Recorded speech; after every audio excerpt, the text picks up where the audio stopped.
pledge allegiance to the flag of the United States of America.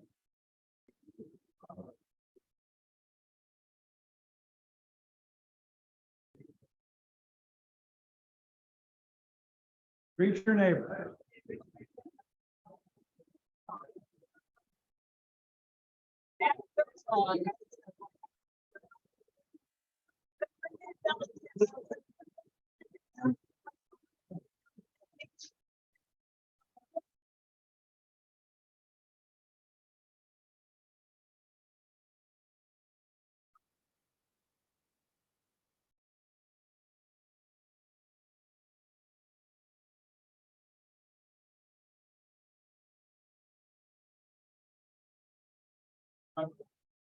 Today's invitation will be given by Scott Allen.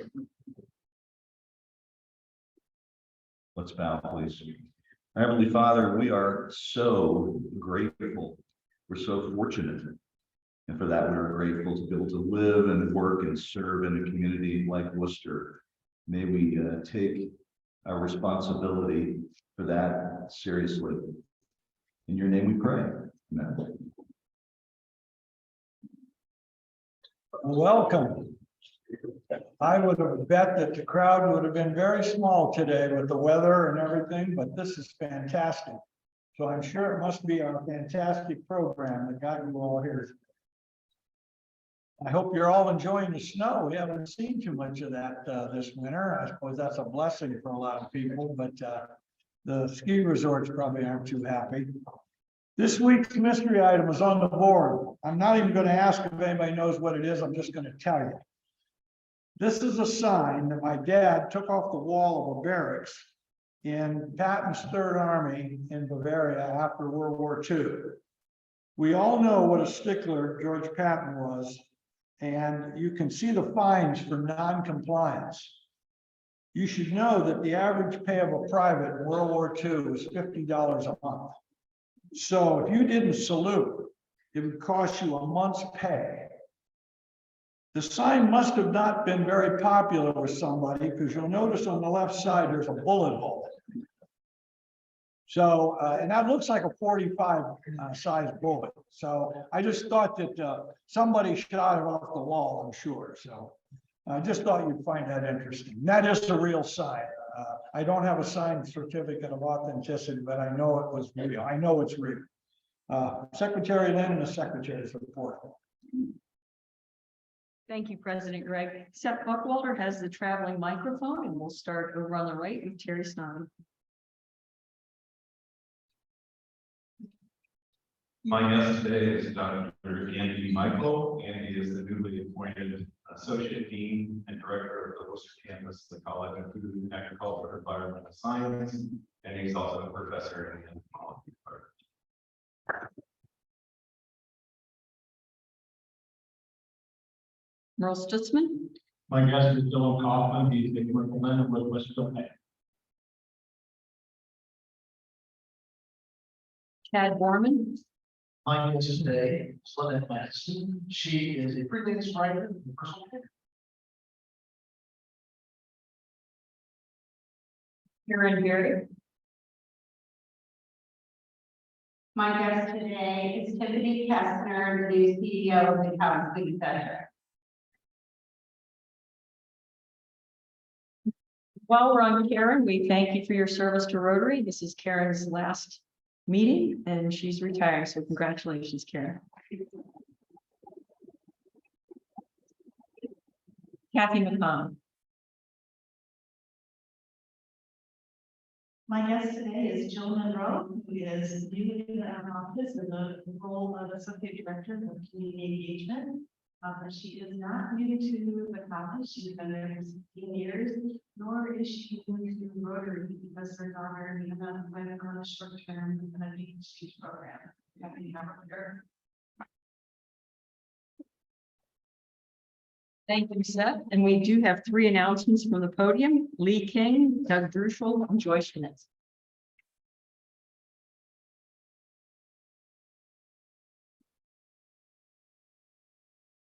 Thank you, Secretary Lynn. Well, It's the turn of the year and flag maintenance is on our minds. Tom and I have been discussing flag maintenance dates coming up. We've kind of been waiting a little bit because they are renovating the flag maintenance building right now. So the fire department from Station 1 is going to be moving into the space that we are currently maintaining our flags. So the city has moved all our flags to the adjacent bays in the same building. So once we get that set up, we'll be sending out emails for you to sign up through the sign up website. Also, Joy Smith is working on getting the Wooster Lacrosse Club to help maintain flags as well. They're a big contributor to our program, so that'll be a big help for us as well. So look for those emails coming out. Thank you.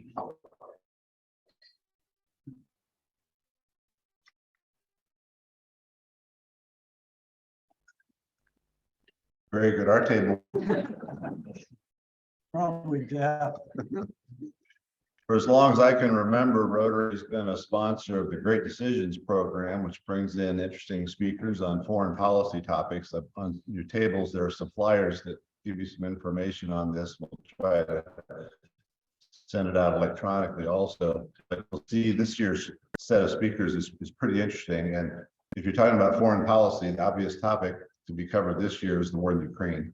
Starts out with a general who is a frequent television commentator and a couple other programs. There's a movie that is relevant to the situation there that's going to be shown on 2 different occasions. It's the same movie shown twice.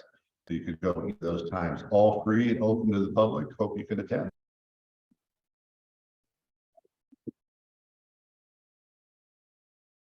Hi.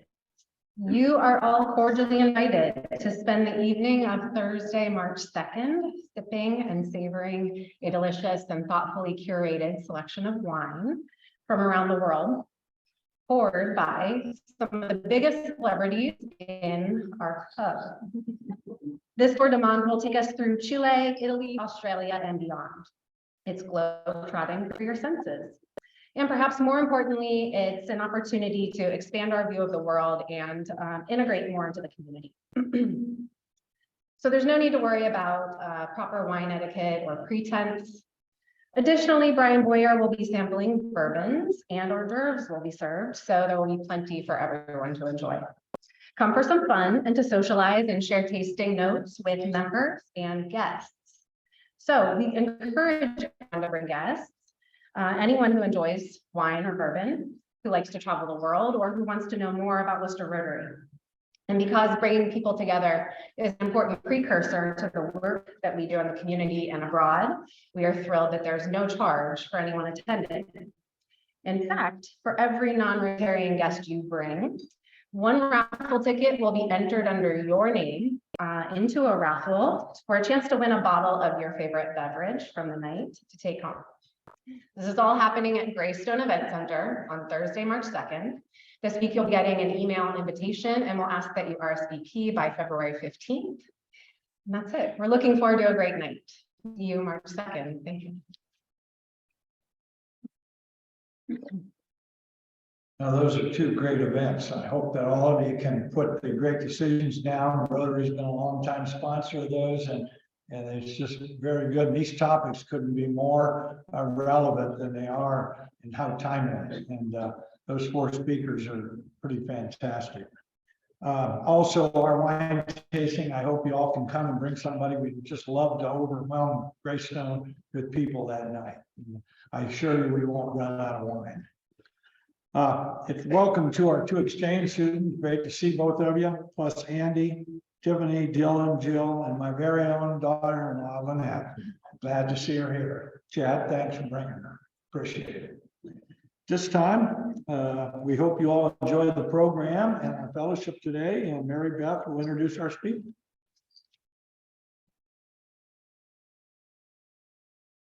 Well, good afternoon, everyone.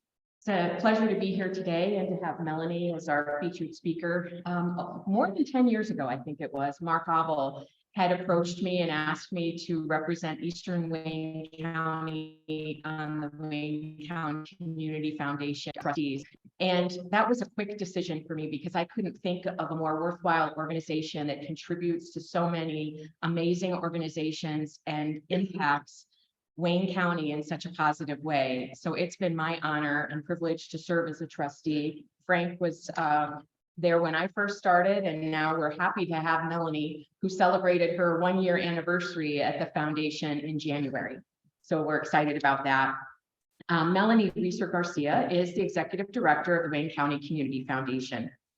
Prior to joining the foundation, Melanie served as an executive coach and corporate training executive at the Ohio State University's Business Training and Education Service Department. Prior to that, she spent 15 years in corporate roles, including international business, mergers and acquisitions, new product development, sales, and manufacturing management. Woo, that was a lot.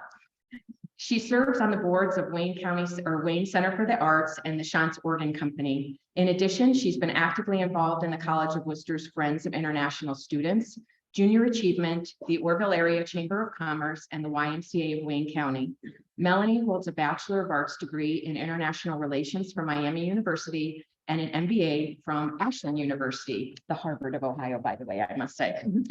A native of Orville, Melanie has called Wooster her home for the past 25 years with her husband, Stefan, and 2 college-age children. Please join me in welcoming Melanie.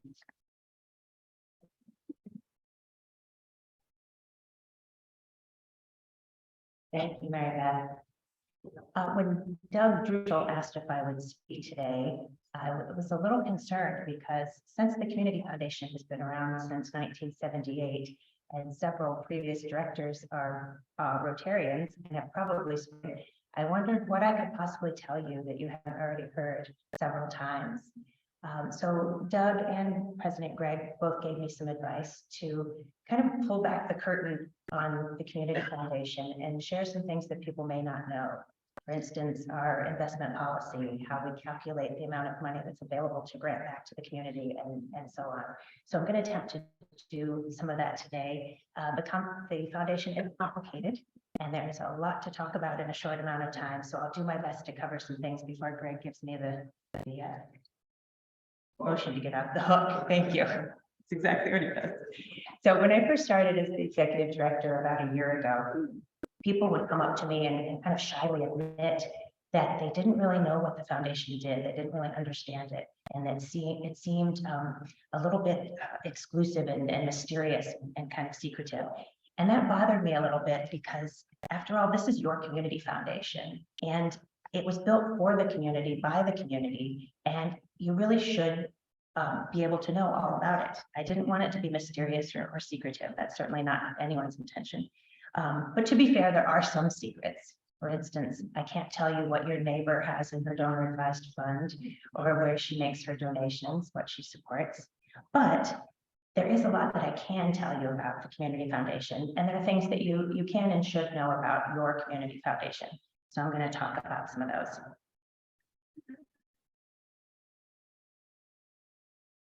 It's not going. Thank you. So we're going to pull back the curtain a little bit. First, we're going to take a look at some quick statistics. You may have seen some of these in our annual report. But as of June 30th, which was the end of our last fiscal year, the Community Foundation had about $111 million in total assets. And importantly, that little pie chart to the side shows that of that $111 million, only about 17% of it is unrestricted, meaning there aren't any restrictions on how that money can be used. The IRS has some restrictions, but the donors that gave that money do not have restrictions. So that's an important point that we'll come back to. In fiscal year 2021-2022, we granted over $8 million back into the Wayne County community through grants and scholarships. We have over 527 individual funds that we manage. Now, each one of those funds was established by an individual donor or family or corporation. And that fund has specific requirements, it has specific restrictions, and we have to manage all of those different things.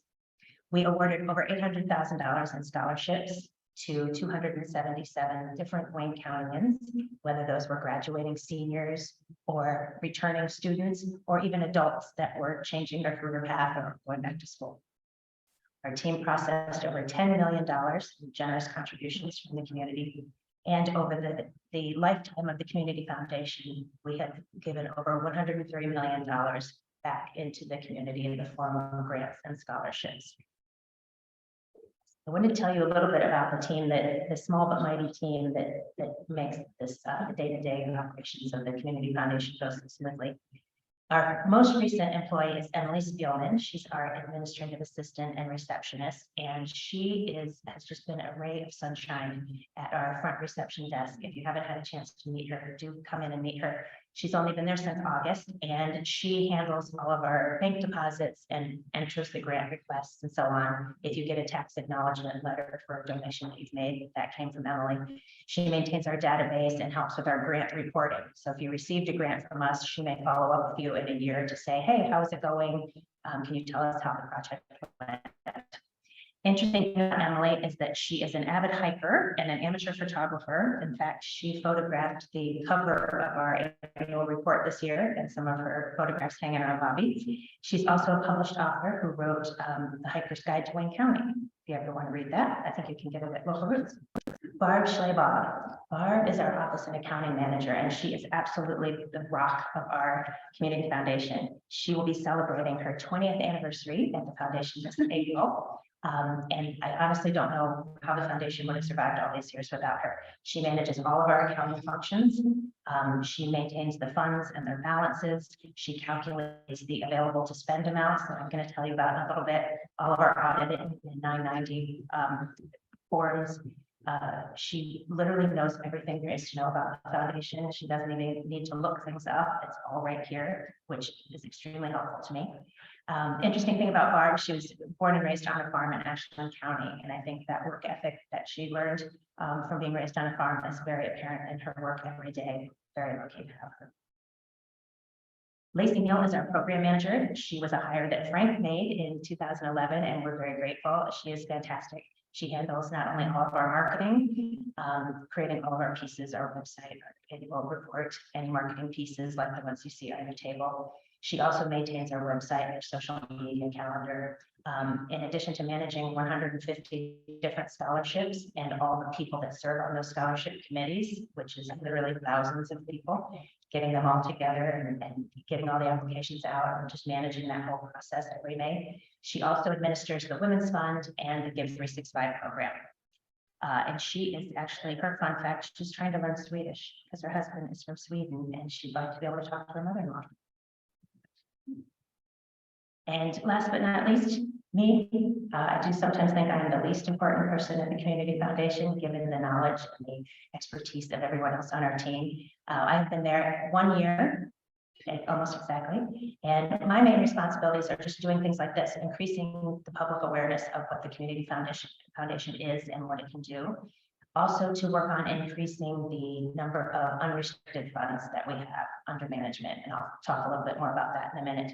I'm also trying to cultivate and maintain relationships with all of our donors, future and current, as well as maintain and grow positive relationships with the professional advisors in our community, the estate planning attorneys, the CPAs, the folks in the financial services industry who often refer people to us because they know their charitable intent and they know that we can help with that. I also try to stay up to date on the current community needs and what's going on, the opportunities in the community, as well as try to help to serve our nonprofit partners in the community with what they need to be able to continue their good work. My fun fact is embarrassing. So go right. True but embarrassing. When I first started at the foundation, I really struggled with a way to explain what we do in a succinct, easy to understand, easy to remember way. And so I sat down with our team and said, how can we just boil this down to its simplest terms and get some alliteration going and come up with a slogan that's easy to remember. And we came up with this. And I unveiled it at my classification speech for Rotary. And several of you came up to me afterwards and said, that's the first time I really got it. It's the first time I really understood what the foundation does and could be able to explain it again to somebody else. So I was encouraged to kind of keep with this. I think it is pretty simple to understand. So I'm going to talk a little bit about each of these steps, but basically in a nutshell, we are a 501c3 public charity. So you can give to us and so make a donation, and it can be a tax deduction for you. And our job is to take those donations, invest them in the stock market, and hopefully make them grow to create more money to give back to the community in the forms of grants and scholarships and to enable more good work. So that's kind of the Give Grow grant.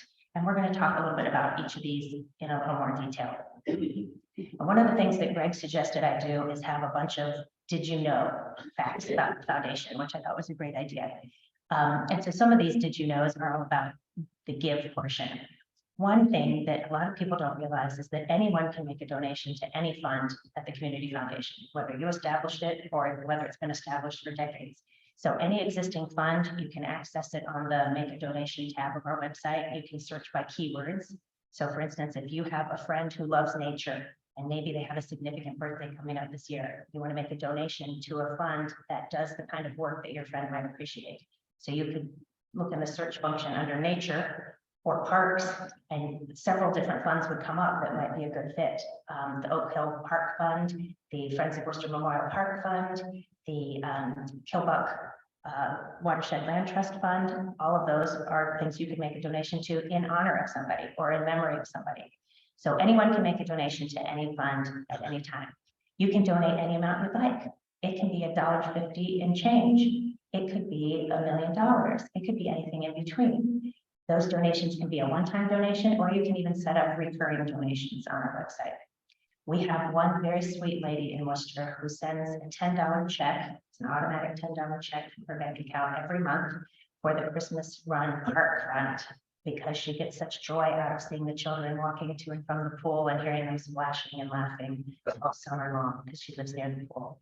And when that check first came in, the first couple of weeks on the job, I actually got kind of teary-eyed because I could tell from this woman's address. I actually drove by her house to see where it was. And it's in a very modest section of town. And a $10 donation is not exactly going to keep the lights on at the pool forever. But it was that I could tell that it was meaningful to her. And she was doing what she could do to make sure that the pool stayed open and that those kids could continue to enjoy it. So every month when I get that check and I sign the paper showing that we accepted that donation, I get a little choked up because I think this is the kind of person that makes a community foundation work. It's those, not necessarily the small gifts, although those are great too. It's the everyday people who are doing what they can to make their community a better place. So that is very touching. Most importantly, you don't have to be wealthy to set up a fund at the Community Foundation. I think that's a big misconception. We talk about estate planning and people get turned off by that word estate because it sounds like, you know, like you have to be a Kennedy or something like that in order to make a donation. But the Community Foundation can be a vehicle for making a donation either during your lifetime or as part of your will or your estate planning. If you do choose to set up a fund during your lifetime, it's true, there is a minimum investment of $10,000 for all of the funds except a scholarship fund, which is $20,000. But many people choose to make a gift through their will. For instance, they may leave stock or a portion of their remainder of their estate, or they may make the Community Foundation a beneficiary of a 401k or an IRA or a life insurance policy. And in that way, their income and their standard of living or their cash flow isn't affected during their lifetime, but upon their death, those assets would be donated to the Community Foundation. And so in that way, even people of modest means have made really tremendously generous donations to the Community Foundation. And then when we invest them and they grow over time, that investment continues to grow. There are multiple different kinds of funds that people can set up at the Community Foundation. One is the community fund or the unrestricted general fund. That just means I'm giving money to the foundation and there are no strings attached. There's no restrictions on how the money can be used other than the ones that the IRS puts in place.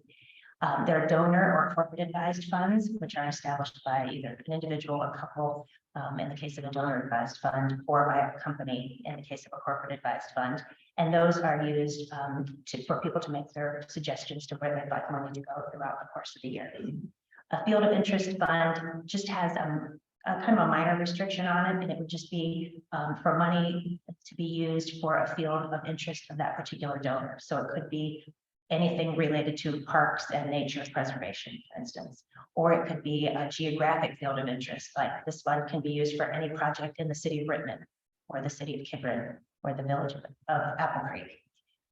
Designated funds are designated for a specific nonprofit. So for instance, I could set up a fund that would benefit Wayne Center for the Arts.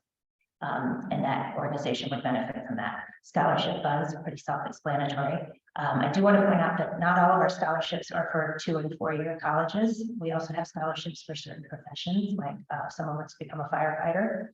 We have a fund that helps pay for that training. And some of our scholarships are renewable for students 4 years of college, or 2 years if it's a technical school. And we have scholarships that are meant for adults who are going back to school after the break.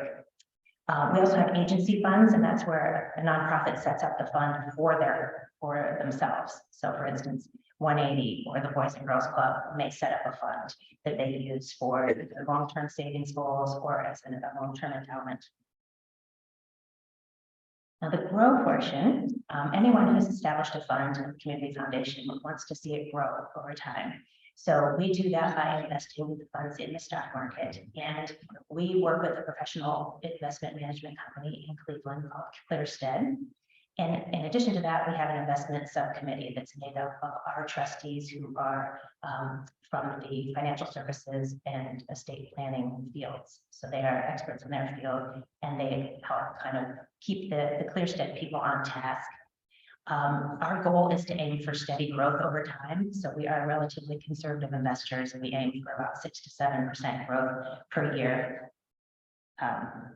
Some years that works fabulously, other years not so much. Our investment strategy, as I mentioned, is steady growth over time. So this is our asset allocation, fairly conservative, pretty heavily weighted in US large cap and domestic investments. So if you look at our assets since inception, you can see that really tiny green line at the bottom, right around 1978, when we started with a $1,000 investment, our very first donation from Bill Bear in Orville. And you can see that for the first couple of decades, things were pretty slim, pretty lean. It wasn't until about 1996 when things started to grow.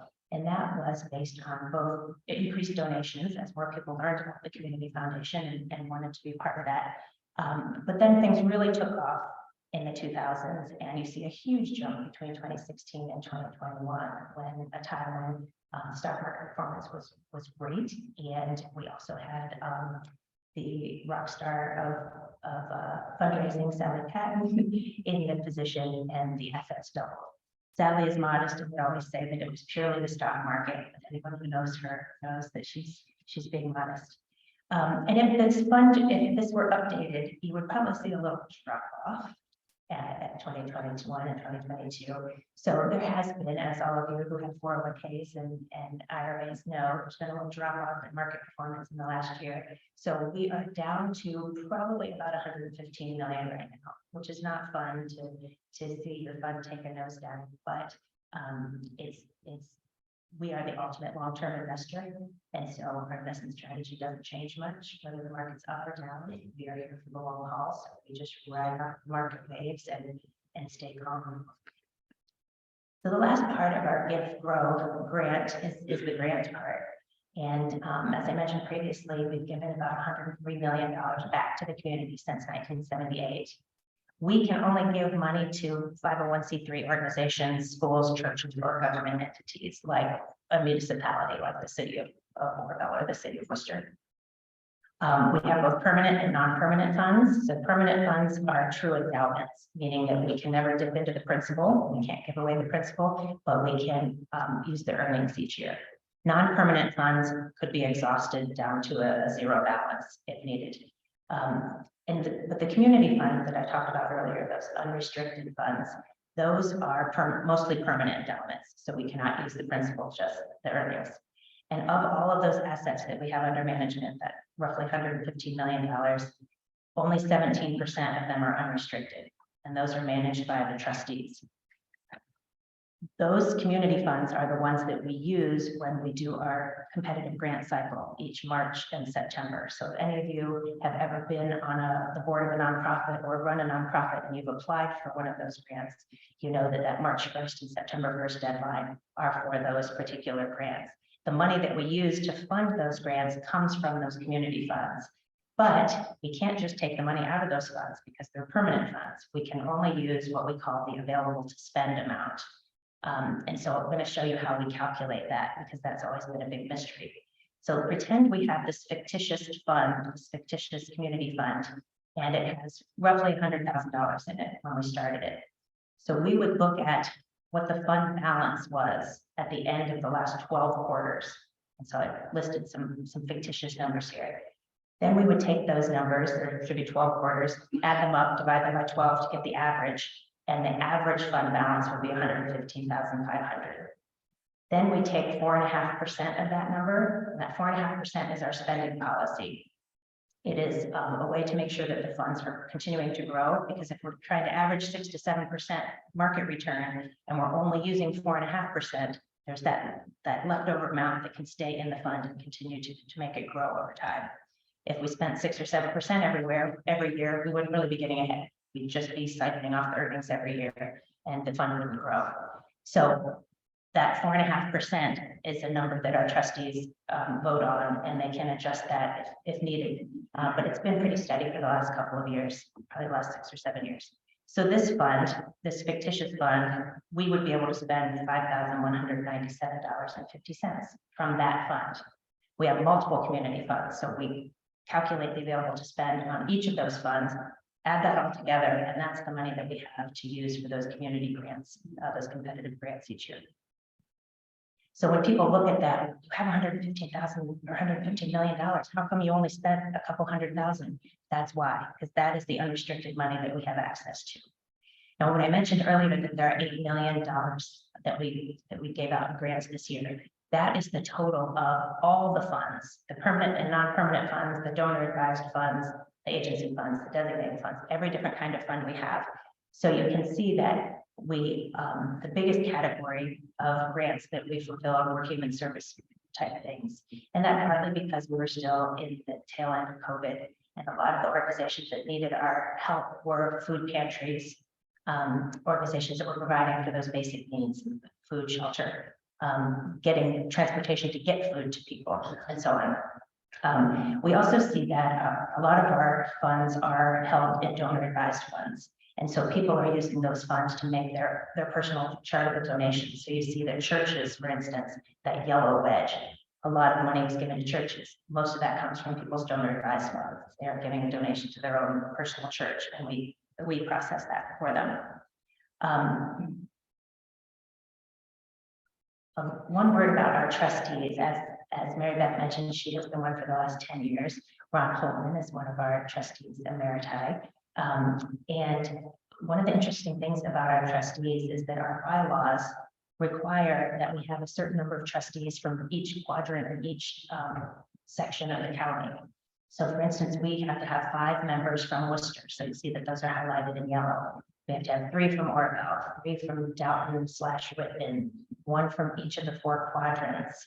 And then we can have 2 at-large members. So that adds up to 17.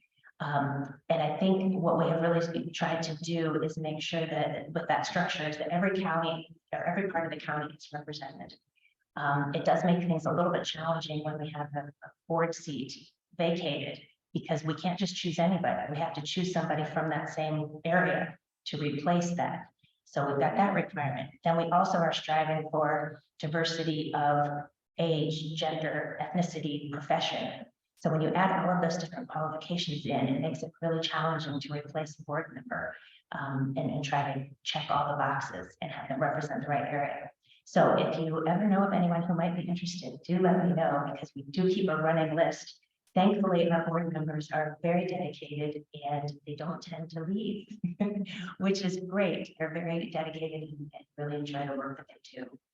When I was interviewing, I asked why people stay on the board so long. What is it about that? And Steve Matthew was the chair at the time, and he said, well, doing good really gets under your skin. And it's one of the most gratifying boards to serve on that he has ever experienced. And so that made me really want to accept this job, because if you have board members that are that passionate and they represent a community that's that passionate and that generous, it really makes coming to work every day a real joy. So I hope that I have explained the Give Grow grant a little bit and pulled back the curtain on the Community Foundation. If there are any questions, feel free. Thank you.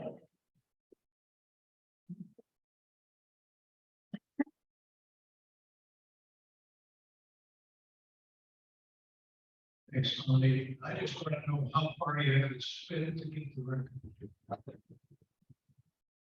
I knew I should have taken the part out. I figured that'd be the first question. I don't know what the actual launch trajectory was, but I can tell you that I spent a lot of summers in northern Michigan eating a lot of Traverse City like cherries that have a pit with a lot more heft to them than a watermelon seed. And so that was my training ground, was spitting cherry pits as far as I could with my dad. And that really came in handy. Turned out that was a transferable skill. Next, really important. Confine my spit to the microphone.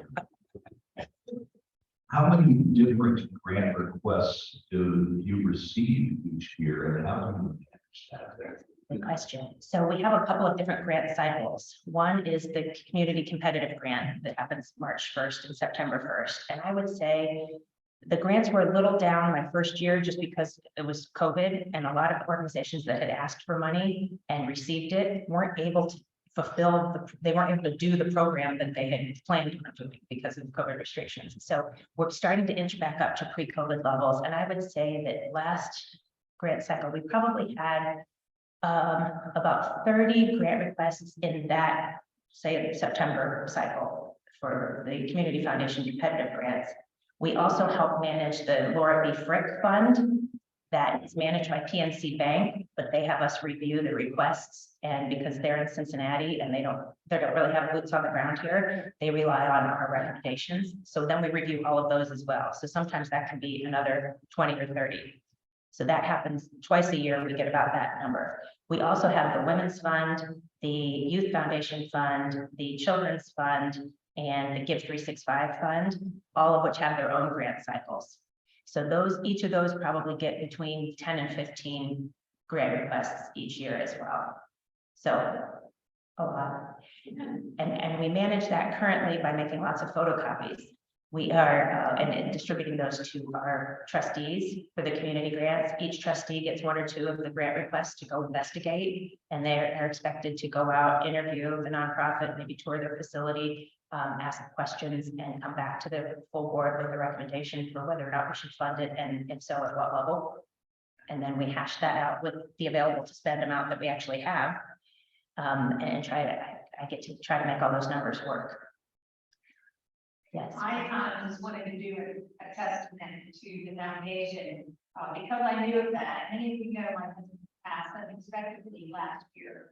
And we contacted the Community Foundation the day after he passed, and they had the funds set up, the Chief John Foster Memorial Fund before the obituary printing. And we received a lot of donations in lieu of flowers, and those will be given to individuals that want to see careers in law enforcement. And so I just want to tell you, you don't have to have money to do it. You just need to make a call and they handle everything. Thank you, Becky. Thank you. I'm going to ask you something near and dear to my heart. Can you give an update on the Youth Foundation? Ooh, I would love to. So Frank started the Youth Foundation 10 years ago this year. We're celebrating the 10th year of the Youth Foundation. It is an amazing program for high school juniors or seniors if you're at the career center, but primarily high school juniors. And it is an academic year-long program for students to learn about the importance of philanthropy, the kind of the whys behind why all the nonprofits in our community were started. What was the need? What led some passionate individual to establish this this nonprofit and what is the work that they're doing now? What is the need that they're fulfilling in the community? And hopefully inspire those kids that, you know, one person can make a difference. So each month, the students go to either have different nonprofits come in and speak, or we go out and tour a lot of the nonprofits and learn about a different element of philanthropy. So our director is the fabulous Trevor Dunlap, who works with teenagers and children of all ages, and it's really dynamic and energetic.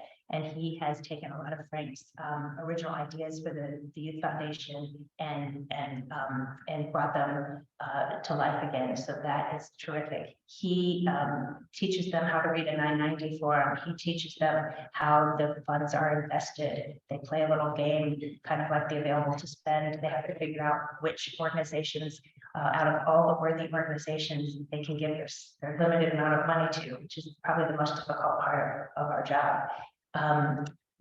Samira's son is in the program this year.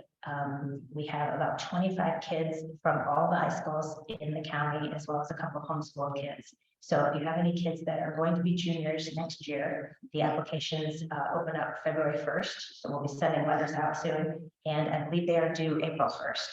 So we are looking for next year's class already. Time well spent, and I think the kids have really enjoyed it. They learned all about Adaptive Sports Ohio. They got to play wheelchair basketball. They got to see the evacuation wheelchairs that we purchased for Wooster City Schools and gave so nicely installed.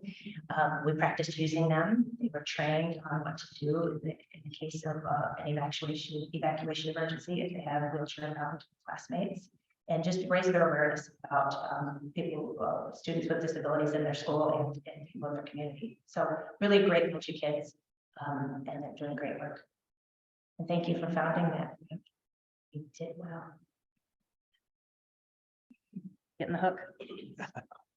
Thank you. Over the years, this club has been responsible for establishing a number of funds at the foundation. Most recently, we set up for the Community Flag Fund to produce revenue for us to replace the flags on an annual basis. And but we've been overseeing a number of accounts there, and over the years, I was able to steer a number of clients there, and it's been a great relationship, and it's a great organization. And in appreciation for your time today, I'd like to give you a rendition of Rotary Wheel with the four-way Tesla in the back, made locally by students at the Village Network. Thank you. Thank you.